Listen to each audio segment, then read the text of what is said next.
તો વરસાદની આગાહી વચ્ચે આગામી 5 દિવસ સુધી અમદાવાદમાં ગરમી માટે યલો એલર્ટ આપી દેવાયું છે। 7 થી 11 મે સુધી અમદાવાદમાં 70 લોકો બન્યા હીટ સ્ટ્રોકનો શિકાર।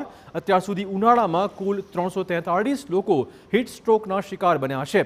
108 ઇમરજન્સી સેવાને પણ મળી ગરમીની અસર સંબંધિત દૈનિક ફરિયાદો। દૈનિક 250 જેટલી ફરિયાદ માટેના કોલ તેને મળ્યા હતા।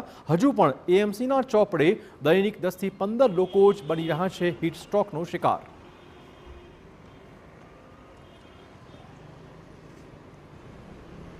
બસો 50 જેટલા લોકોની કમ્પ્લેન આવી રહી છે કે જેમાં હીટ રિલેટેડ સિમ્ટમ્સના પણ એની અંદર જેમ કે હેડેક છે, એબ્ડોમિનલ પેઇન છે, ડાયરિયા છે, આ પ્રકારની કમ્પ્લેન સાથે દર્દી એડમિટ થઈ જાય છે।